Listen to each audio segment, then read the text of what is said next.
Hello, everyone, and welcome to the Dorado Show. We hope you all been enjoying the previous podcast, and if you like it, please tell someone. You can find us on Apple Podcasts, Spotify, and YouTube.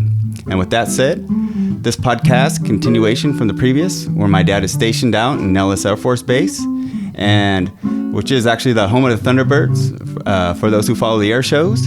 And this whole time period is really within the old Las Vegas settings, back from 1968 to the early 70s, where my mom and dad met, they got married, and they've been sharing their stories basically through the shows that they've seen. So with that said, let's start the show.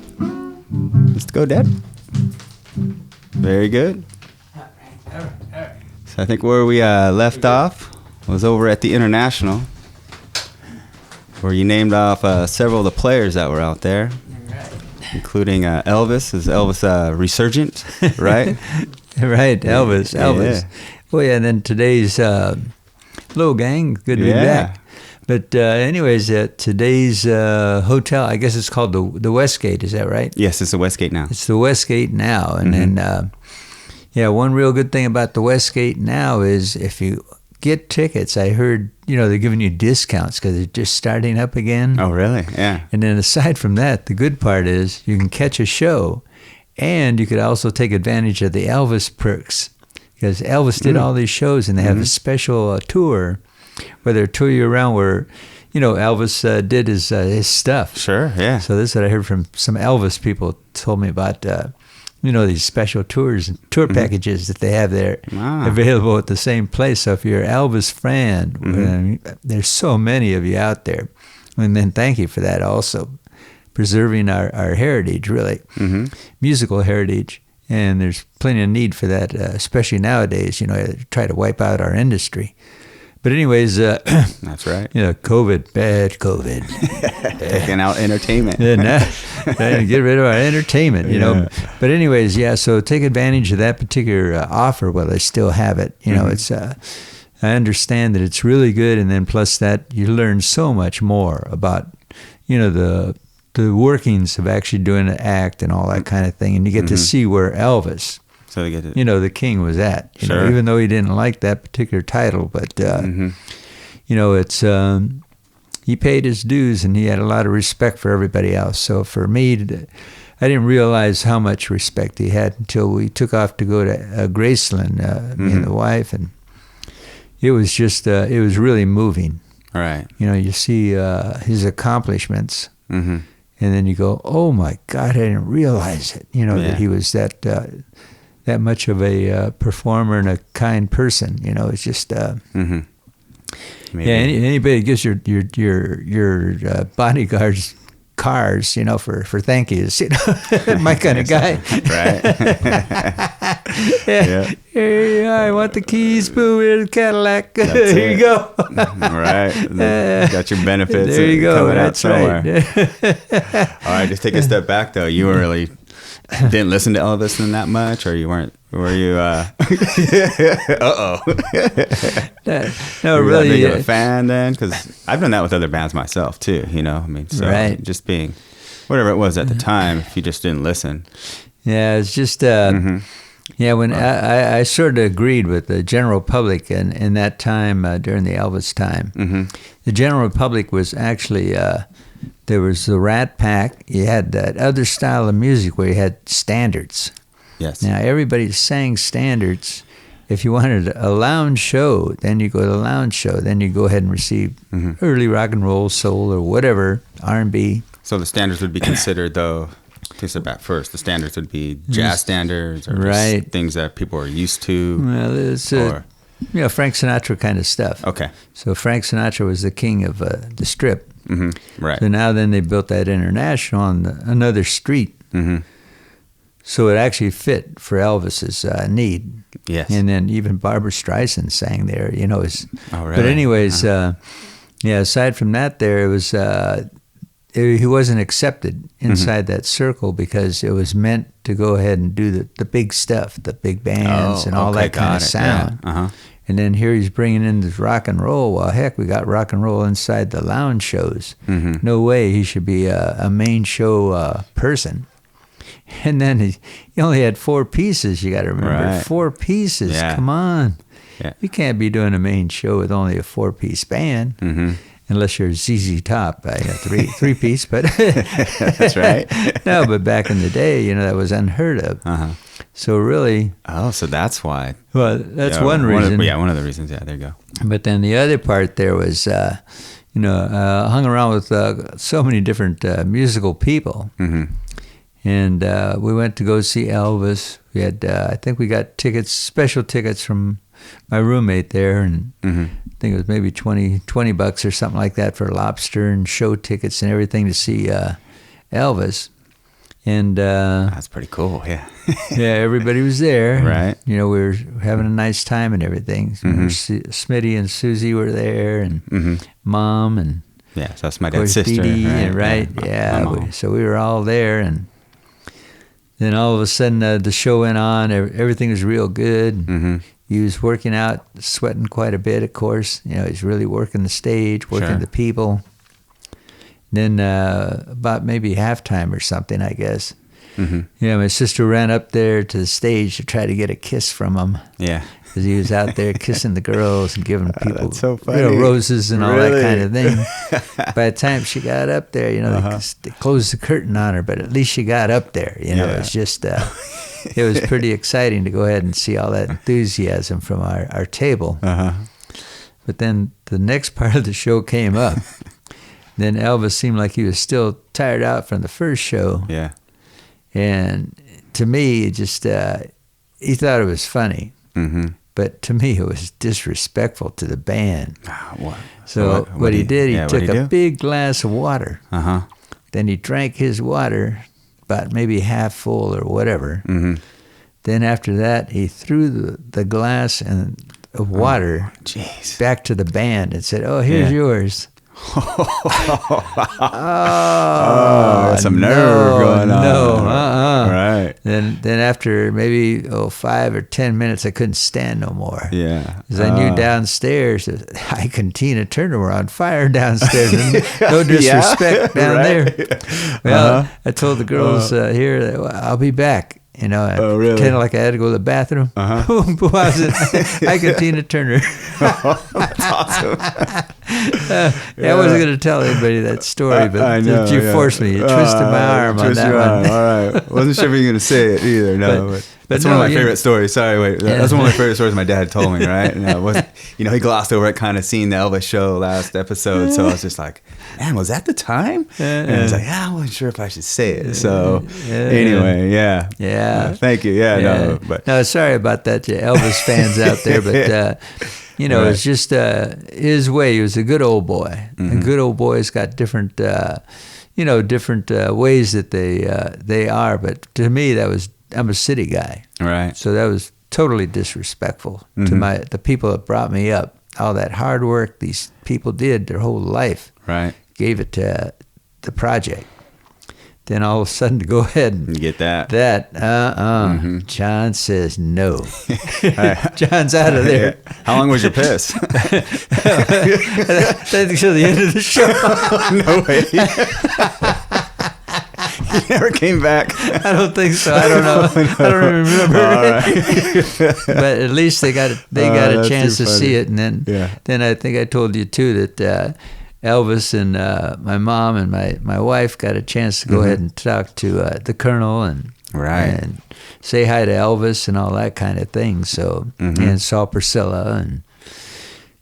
So they went along with the Elvis run, but for me it was just like that was it, I respect the arts too much to go ahead and drink that kind of disrespect to me.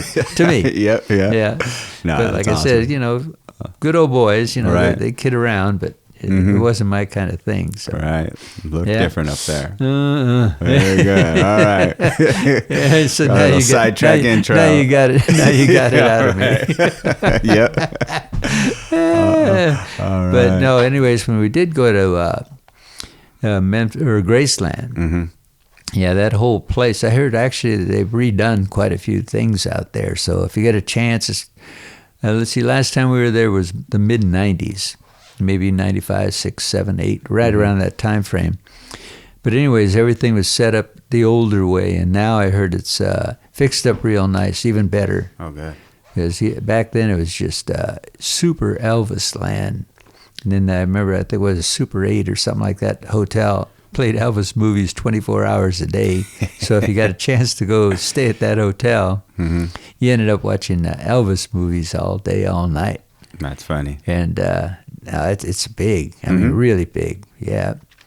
And then if you go to the Elvis gatherings, it's the crowds are just unreal. You got to book a year or two in advance almost to get places to stay out there. Oh, wow. Yeah. Yeah, the Elvis fans are solid, real solid. Yeah. I remember this one lady, Barbara, her mother, super Elvis guy, and she was telling me that she wanted to sell me one of her Shure microphones that Elvis used in the stage. Oh, really? And she had one, a real one. It was authorized and all that stuff. Right. And she bought 2 of them. 2 of them equals $7,000. So she wanted to know if I wanted to buy Elvis's mic for $3,500. Oh, wow. And I was going, and I'd love to do that, but just told her, no, I drive a bus. Too much, right? Yep. Yeah. Could be going up in value. But really super collectible. Right. But it's she had all Elvis. She'd been to his house in Palm Springs, and then she goes to all the Elvis gatherings, and then once you know it, my niece's husband there, his parents are super Elvis people. Yeah. So they go down to Garden Grove to go see the Elvis shows. Oh. Every year they have an Elvis gathering. Sure. Is that there? And then they're all there. And then, remember that, Dee? We went down there to go see all these Elvis impersonators. Right. It's like an Aztec bar or something. Right. Yeah, downtown. Went down on Main Street right there. Yeah. Because that guy's a super Elvis person. Matter of fact, I went by his house one time, and he's got these roll-up gates. And then Elvis, just like Graceland. Oh, really? I mean, these guys are really to the extreme. Right. It's awesome. Yeah. Yep. Good to see. Yeah. But that was pretty interesting to go ahead and realize how much Elvis followers are really, they push the envelope. Oh yeah. Yep. No, and then you could see why after we visited. Then I was just like blown away. Really, I'd never seen anything that's spectacular when it comes to appreciation for person's music, Sure. So, yeah. All right. But anyways, that's part of that the international. Then I think I mentioned too that we live right behind there, right? No, I don't remember that. Yeah. It was just here's the international. You go right, not even a block, a half a block, and a row of apartments there. So we lived in the apartment right behind the international. Oh, wow. So it was perfect. Yeah, you can see all those shows or whenever you want. I catch a show over there and drop D off at the Sands to go down to the international, catch the last lounge show and scoot over there to the room, 5 minutes away, 3 minutes, whatever. Yeah. That's great. Yeah, you couldn't beat it. Nice. See everything going on there. No, it was pretty tight, but it took a while to get there because back in that time, I remember it was a lot of us were in the service, so they didn't have accommodations for us on base, so they had to give us off-base housing. Oh, okay. So my beginning housing was actually a trailer out in North Vegas. The dust would blow and the top of the roof would shake, and had to throw tires on the top so the wind wouldn't blow, make all that sound at night. And poor Elaine. Rattle it, Elaine is our first daughter. She had to go ahead and grow up with that. She's a Vegas girl. She was born in Vegas. That's too good. I didn't know that. Oh yeah. I didn't know the roof thing. Oh yeah. No, but it was Diana's friend, and then she gave us a real sweet deal, so we stayed there. Remember, I think I mentioned it quite a while back, but my monthly pay was like $160 a month. Right. Yeah. So how could you survive on 3 people doing that? So you had to do all these odds and end jobs, and to go ahead and survive. So when they finally gave us the base housing, then boom, then we got the apartment. So nice. we were styling then. Yeah, definitely. we went from drinking Ripple to beer. All right. Yeah, that's it. But anyways, on that particular Elvis note, yeah, then let's see. I think I mentioned before how instrumental Fats Domino was in helping Elvis, because it made him feel at home, and then plus that, everybody was out there.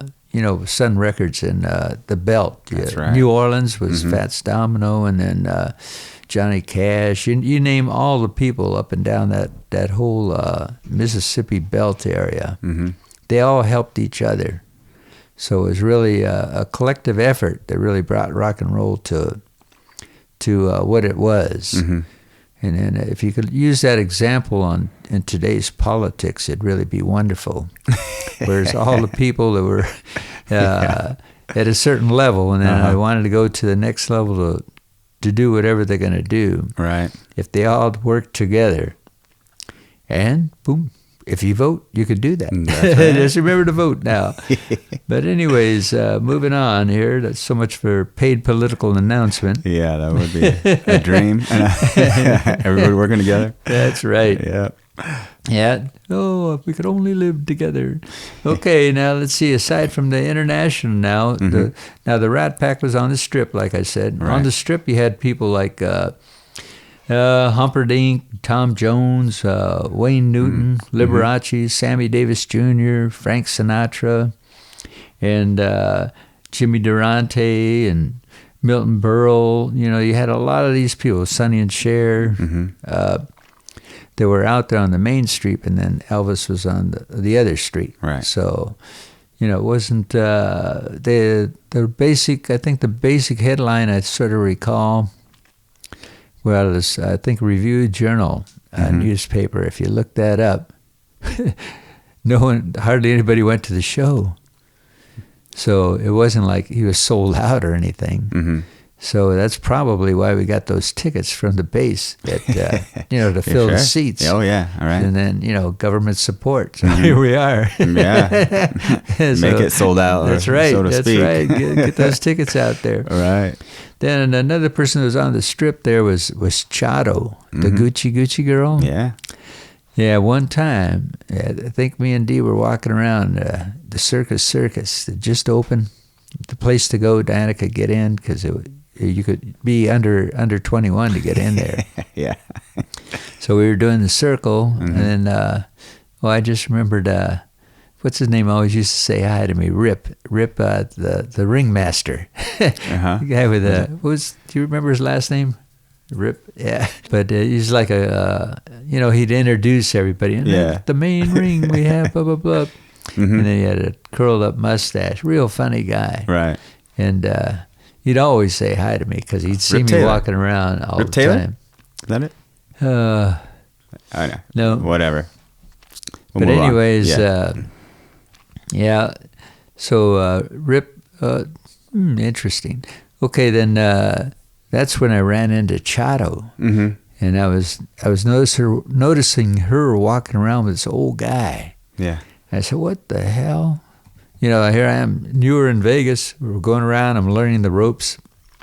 Then I see this old guy with this fine chick, and I'm going, now that guy must be real rich. Right.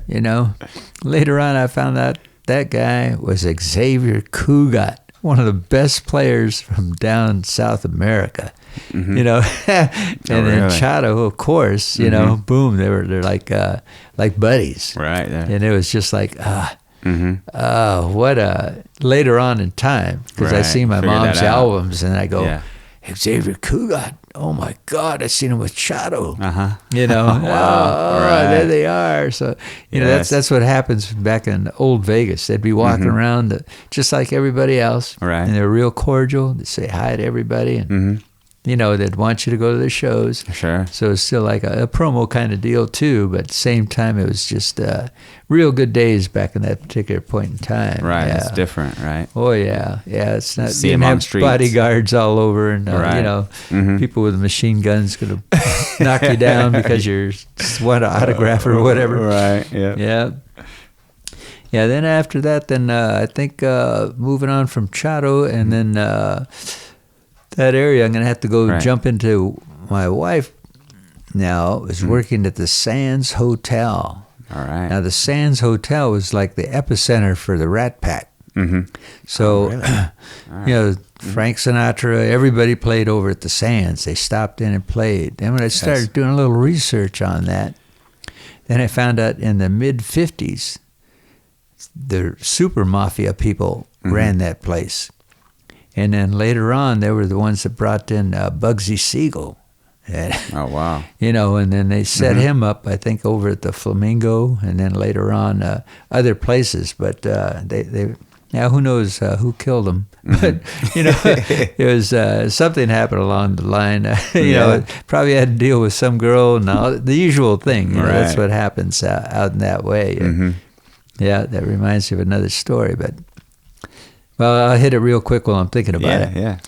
Yeah. Now back in the day, the guys would take care of things like that. The mob would take care of their own problems. Right.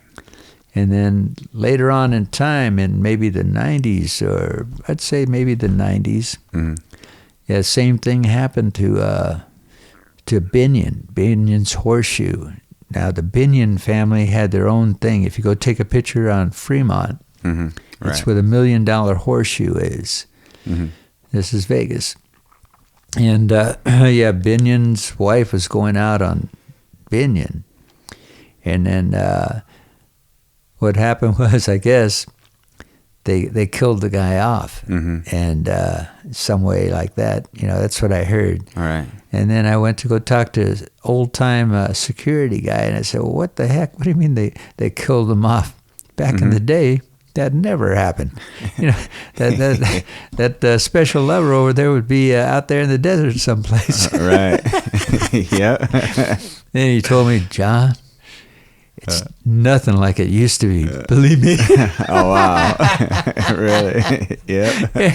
Yeah, so they really took care of their own messes out there. Right. So, now I know why all the mobs sent everybody out there to Vegas. That's right.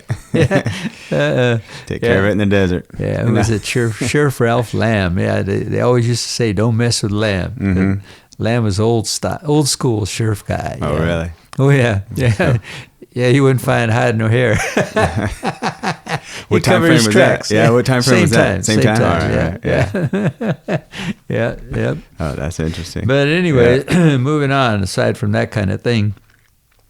Yeah, so Diana worked over at the Sands, and then over at the Sands they had, let's see, Louis Prima, of course, Sammy Davis, Wayne, let's see, I got to go through my notes here. All right. Milton Berle, Sophie Tucker, Lola Falana, Rick, here we go, I'm sorry. Okay, it's Sinatra, Martin, Joey Bishop, Peter Lawford.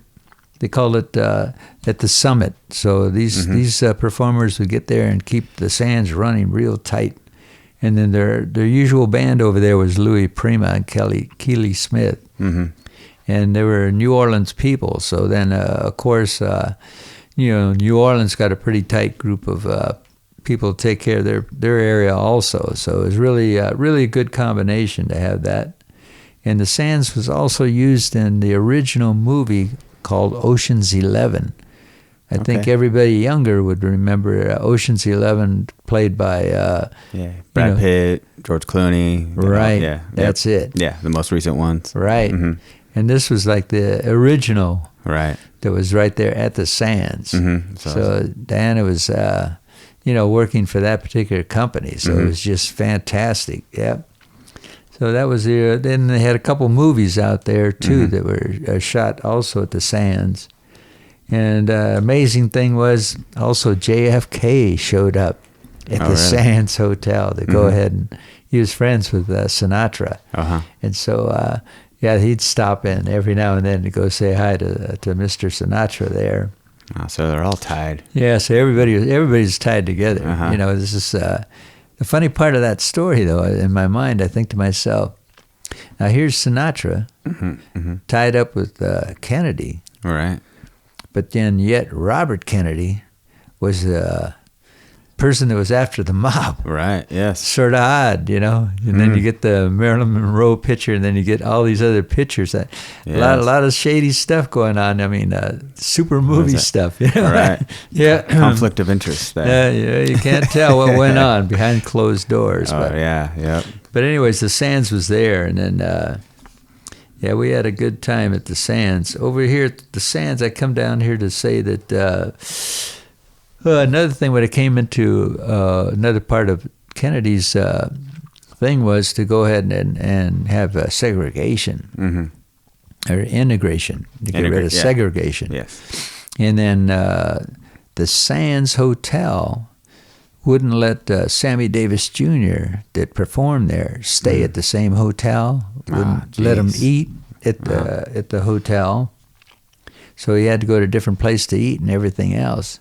And Sinatra got so pissed off at that that he ended up telling the Sands that, I'm pulling my contract. I'm not going to go ahead and do this anymore unless Sammy gets, treatment, good treatment. Right. So then there, so here he is with JFK, buddy, and then Sinatra pulling his weight. Right. And then they're getting a super, integration there.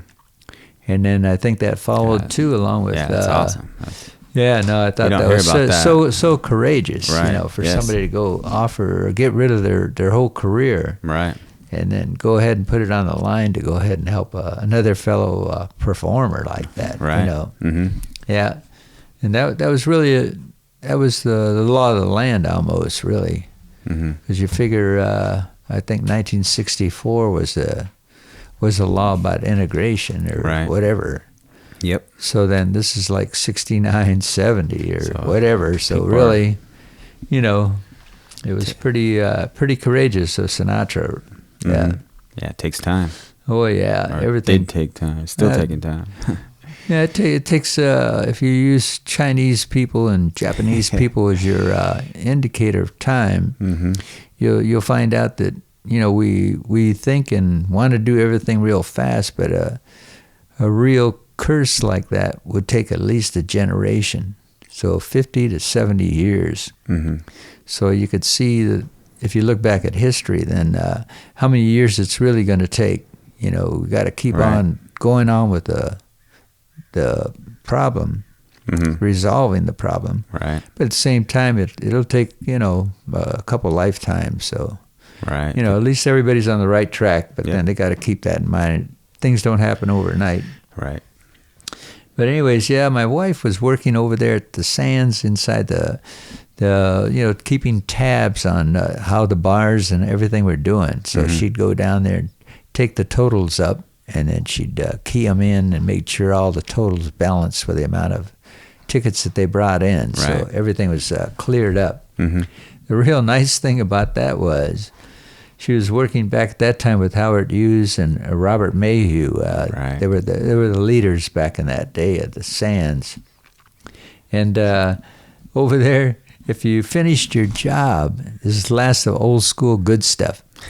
But anyways, if you finish your job up in 6 hours, you're free to go home and you'd still get paid for 8. So, all right. Yeah. It was just unreal. I still can't believe they did that. Yeah. And then even Hughes Aircraft, they ran on the same kind of principle too. And they set up cafeterias. So I think the girls even got like cafeteria breaks or whatever, keeping the employees satisfied. Right. So that way they did the right job for you, and you wouldn't be, got a half-hour break, and I can't eat today. No way. These guys take care of you. So it's like the modern day Google and. Did they do that? Yeah, they do. Oh, see, that's good to know. Yeah, finally. Tech companies do it. Yeah. Right. So, anyways, that was really exciting to go ahead and know that she got treated that well. Yeah, Dee's sometimes let me go make the rounds with Dee. So then Dee's my wife. So we make the rounds and go to some of these casinos, entertainment sections, areas, and pick up some of the tallies there. And then plus that, I'd be able to see what was going on. Right. And so we get a chance to go through the alleyways and through the elevators and all that kind of stuff. Mm-hmm. And one exciting time, I remember I was taller than somebody that was real famous in the elevator, me and Dee. Uh-huh. We were pretty close to the same size, or might have been an inch bigger, inch smaller, whatever. Right. But anyways, it was Ed Sullivan. So, here we are, Ed Sullivan. Yes. Yeah, for a lot of people that don't know, he's the one that introduced the Beatles to the U.S., the Rolling Stones to the U.S. Oh, I mean, yes, right. he did everybody that was out there, and more than likely he was out there checking talent, just to go ahead and see how everything was going. Ah, yeah, that makes sense. Because back in that day, I remember Ike Turner used to do that all the time. Uh-huh. He'd go out there and he'd do shows all over, but then he'd let people jump on stage to see if he's going to go ahead and help them out or not. So that way he had to jump, and then whatever, he could sell that information to another person that needed that kind of act. Mm-hmm. And then that way they'd have their, their path. So right. Yeah. So, anyways, he was the biggest out there. He was like the Ed Sullivan, the Johnny Carson, and it's all your late night TV shows after that. Well, everybody tuned into him on Sunday. It was like a family gathering. Oh, really? Yeah. Oh, yeah. So it was just like you had to watch that. Did you see Ed Sullivan last night? Oh, yeah. They had the Beatles on. Right. Oh, did you see how Elvis was shaking over there? And they had to go ahead and move the camera up so it didn't see his pelvic moves, That's so crazy. That was it, right? Oh, yeah. That Very was conservative. it. Yeah. Oh, yeah. Yeah. Yeah, black and white TV. That's right. Yeah. Only so many channels, right? Right. Mm-hmm. Yeah. Maybe 6 channels. Amazing. Yeah, so that was fantastic. And then plus that, ran into Lucy D? Ran into Lucy out there. Uh-huh. Lucille Ball? Yeah, right. Oh, yeah. Yeah. Mm-hmm. Yeah, and then ran into the Rat Pack, of course, And, yeah. Yeah, Dan was just reminding me that we were there saying hi to Sinatra. And I knew, it's just like, oh, my God. Right. Yeah, the Passing Kings. on through. Yeah. Right. Unreal. Yep, yeah. legends. What a treat. Mm-hmm. Yeah, hard to believe that we had so much fun, and then, all that kind of entertainment all around us. Right. So, yeah, and you're right there in the scene. That's right. Mm-hmm. Yeah, you couldn't get better. Yeah. Entertainment capital of the world on the way up. Right. So, yeah. So that's what I got here. Boom. Yeah, we ran into Lucy and then of course Louis Prima and Keely Smith. Now when they were putting on their act, then I'd just be in the wings. So who's in the wings with me? Mm-hmm. All these famous people. It was great. Yeah, because I was sitting there on the side of the wings would be stage. off to the sides, right? Oh, yeah. All right. You go over there. Who's this guy? Who is that guy? Right. I don't know. Hey, how you doing? Right. All right. Right. Sound good? No. Yeah. And say again who Louis Prima was. I had to look that up myself. Yeah. Right. And? Oh yeah. Oh yeah. The Jungle Book. The guy who does that's right. Right. Today's world. Yeah. Today's world. Yes. Exactly. The Jungle Book. So the kids watching the Jungle Book. That's Louis Prima. Right. You can't beat it. That's crazy. Yes. I started going back in his discography. Right. A lot of great songs. Oh You're just yeah. like, everything sounds a little familiar, from those old movies that I've seen. Right. Especially the Disney movies. Yeah. I didn't know he was that. I don't watch that kind of thing. I seldom watch TV, really, but it's just out there doing the music thing. So, but yeah, I'm so glad that they brought him back to life again. So that's wonderful. Yeah. Let's see what else we got. Boom, boom. Oh yeah, then special guests would be hanging out in the wings. So then I'd get a chance to. Oh, here's so and so, clap, clap, clap, Right. And here I am sitting back over there waiting for Dee or Penny or whatever. That's so cool. Yeah, what an honor. Yeah, let's see, the best entertainment. Yeah, what an honor it was.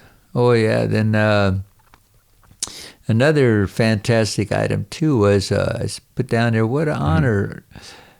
Not only before and after, the wife, when we were married, her roommates one of her roommates there, her dad actually ran the TV station in Las Vegas. Mm-hmm.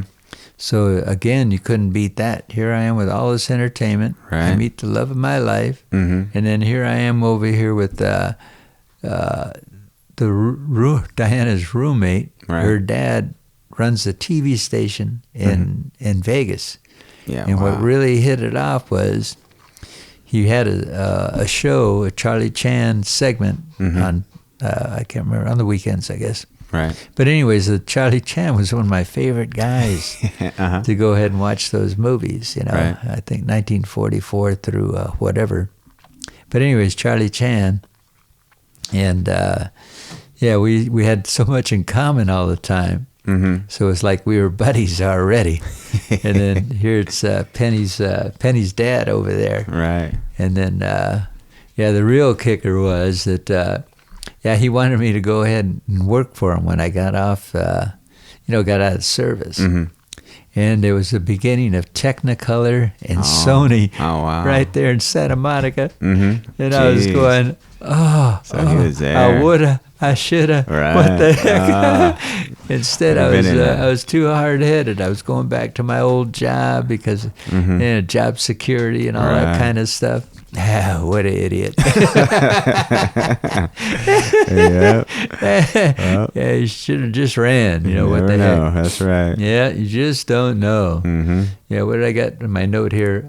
I coulda, I woulda. That's about it. That's it, yeah. Yep. Yeah, so then, let's see, we got down here, boom. Oh, yeah, the bosses back in the day. We talked about the Sands, the real heavy hitters there. Mm-hmm. And, they had Red Skelton also at the Sands. Of course, Jerry Lewis with Dean Martin. Mm-hmm. In the Copa room, Danny Thomas. Danny Thomas was a big performer, too, back in that day. And then to this day, his daughter still does real good things for, was it St. Joseph, I think, a child's hospital organization. Who's Danny Thomas? Danny Thomas's daughter, Marla Thomas. Yeah. What's the name of that? St. Jude. Oh, St. Jude. And what city is that in, or what state? Yeah. But anyways, she does still does the same work that her dad did to go ahead and, cure childhood problems here, and real kind of her. Mm-hmm. It's like chalk. Right. Same thing as like chalk. Mm-hmm.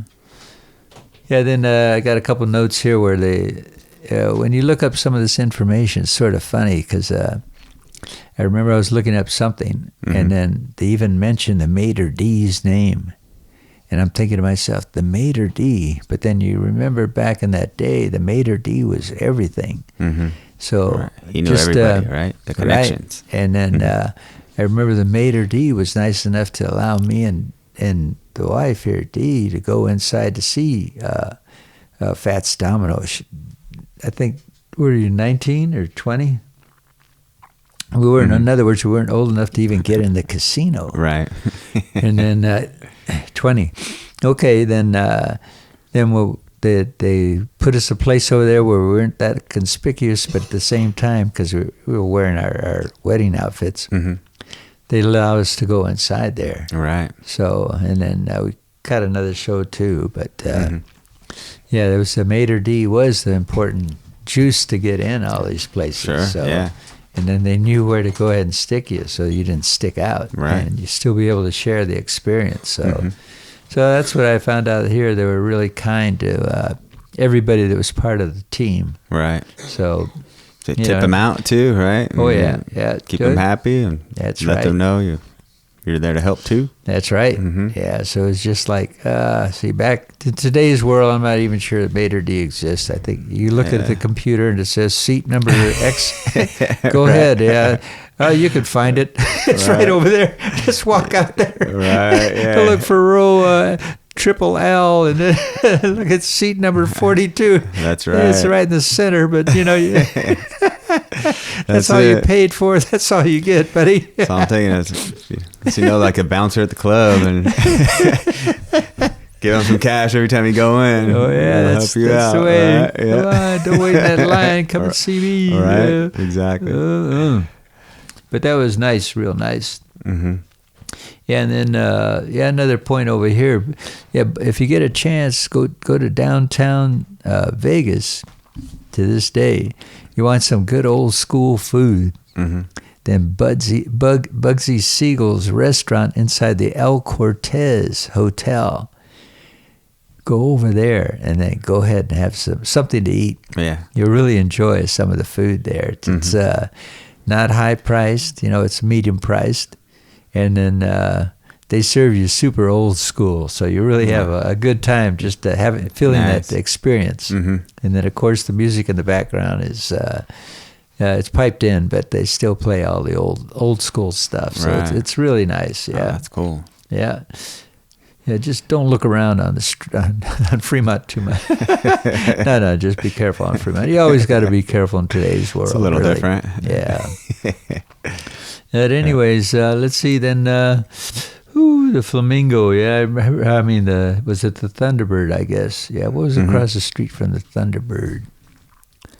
Yeah. Anyways, at the Thunderbird, they used to have boxing, and so. Humperdinck's Edgar, I guess his name is Edgar Humperdinck, or can't remember his first name, but I think it's Edgar. But anyways, his wife and me would always meet over at the Thunderbird because he'd be singing at the Riviera across the street. Oh wow, yeah. So then she'd see his shows, blah blah blah. Oh yeah, boom. Well, I'm gonna go over to Thunderbird and have a drink. And so then I'd always just be sitting there, and she'd go, "Oh, how you doing, John? Boop. Want a drink? Yeah, okay. Yeah. Go set me up. Just a local spot. Just to go ahead and shoot the bull and say, all right, well, your show's just about over, so we'll see you later. See you next time. Bye, and then gone. Yeah. How funny. Yeah. Yeah. Yeah, because you could always spot us out. Sure. We had the short hair, but we were dressed up in, like I mentioned before, and our nice little outfits that we wore to the city, Right. So, yeah. Yeah, frequent those areas too, so you start seeing that. Right. Yeah, well, then plus that, they had like an escort, so, Oh, yeah. Yeah, we know John. Yeah. Yeah. Too funny. Yeah, so that was one of the exciting moments too. More exciting moments. Actually, that whole experience was just awesome. How long were you there? Not too long. Maybe about maybe 2 years, 2.5 years, something like that. That's a lot. Yeah. A lot packed in. Oh yeah, it's just boom, on and on. Right. Every week was something brand new. Yeah, it was just a lot of fun. Yeah. Over here now, let's go back into a little bit of the days here when things were segregated. Yeah. Now, Nat King Cole was the first person to stay in a hotel that he performed.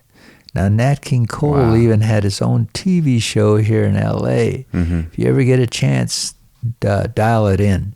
You'll really be entertained. Nat King Cole was spectacular. I mean, really spectacular. All his, everything he did was so exact. Yeah. Yeah, anyways, he had a chance to stay at a hotel he performed in, so that was fantastic too. You couldn't eat in the dining area, though. Oh, jeez. That was monumental, right? Right. You got to do that. Well, was that in Vegas or was that somewhere else? No, it's Vegas. It was Vegas. Oh, yeah. So he was the first. But no, they were. I think they all clicked in pretty close. I think he might have been the first one, though. But then, everybody started following suit because of the new laws that were coming out anyways. But yeah, anyways, let's see. Harry Belafonte was the first black man to play cards on the Vegas Strip. Wow. Then Sammy Davis, of course, was to change policies. Sure. So he was a policy changer. So that was pretty darn interesting. Anyways, now the Sands became the Venetian. So if the remnants of the Sands is gone, I guess the Venetian people bought the sand or whatever. They blew everything up back in the. Yeah, when I go to Vegas now, I look at old pictures. That's the only way I can go ahead and remember where things were because you just can't tell. They made a whole brand new city, blew everything up that we knew. Mm-hmm. And yeah, I think it was for the better. Made more money. Right. Yeah. And yeah. Yeah. Well, things have to change. Okay. Yeah. I got a cue from our master here. But anyways, yeah, I'm not too sure if I got enough time for us to continue on. I'll hit a little bit on this one. All right. And I think we might have to have part 3 of this, the Vegas adventure. It's all good, yeah. Let's do it. But anyways, okay, now we're inside Caesar's Palace. Mm-hmm. Caesar's Palace had a different group of people performing there, like Andy Williams, the Lennon Sisters, Diana Ross, they had Cher, Paul Anka, George Burns, Willie Nelson, Julio Iglesias, Nancy Wilson, Sergio Mendez, Lena Horne, and my favorite blues guy, B.B. King. So let me start out with a quick story about the Lennon Sisters. Right. Now, the Lennon Sisters, I used to like Janet. She was on the Lawrence Welk show. Mm-hmm. And back in the old days, I lived in East Whittier. And the Lennon Sisters lived over in Bellhurst, over in Buena Park. That was a community there, a golf course community. And I remember riding my bike over there to their area, because I guess I found their address some way. Back From in Whittier? Yeah. Oh, wow. Well, see, what happened Good ride. was over here in Rosecrans and Beach Boulevard, Highway 39. Right there. Yeah. So It's right behind there. Right. But over there, back in that day, there was a hill where everybody would ride their bikes up and down the hill, like it's like off-roading kind of thing. Yeah. Mm-hmm. So, and then on the other side was Bellhurst over by the golf course. Mm-hmm. So a lot of us kids would go over there to go ride up and down the hills. And back so it's then, not too far. Yeah. Right? Right. Yeah, you just go down Santa Gertrudis, shoot right over there in Rosecrans, and there you are. Mm-hmm. But anyways, it sounds far. But anyways, I went over there to go look for Janet's. I found her address, I guess. Mm-hmm. So I went to go find her house. So I went over there to see if I could take a look to see if she was out there. Oh, wow, yeah. So I ride my bike over there, and she wasn't out there. So anyways, so I didn't get a chance to see her, but instead I ran into Bill Russell. He played for the Dodgers. Oh, no way. Yeah. he was out there asking me what I was up to. And I told him, I wanted to see if I could see Janet. He goes, oh, no, I don't think they're out there. They're probably working or something. They're always gone. Mm-hmm. I said, oh, okay, well. And then I ran into, Bill Russell. Right. And then he had his house here. And then on the corner, he bought the lot next to his house, so that way people could play baseball right on the corner lot. That's so cool. Bill Russell's a legend now. Right, yeah. By the way, baseball legend, Dodgers. Right. Yeah. So and I think, wasn't he a coach too? I think so. Yeah. Mm-hmm. Yeah, because I think he was a coach also. So, I could understand that because he loved this. He loved the sport. Right. Even next to his house, he put in a little mini a baseball thing for the kids to grow up, and it wasn't a big one, but it was still. Yeah, somewhere to go. That's right. Yeah, get the kids off the street, and then boom, they could practice right here. Right. Yeah. So, anyways. Yeah, that's so cool. Yeah. So I think we got the cue, did we, D? Yeah. So on that particular note, as we go on, then we'll get into some of my B.B. King stories, and then we'll probably save this other one for next show. Okay. Yeah, let's do it for the next show. All right. Okay, intro it with that. Yeah. But anyways, like. Oh, very good. Yeah. Very exciting. Yeah, not bad. There we Let me go. get on this side. All right, clicks, All right. success. Cheers. Thank you. Yeah. Thank you. Thanks, you, everyone. Dee Dee. Yeah. Thanks, everyone, for checking us out. Thank you, everybody. Yes. Have a good week. Stay safe. All right. All right.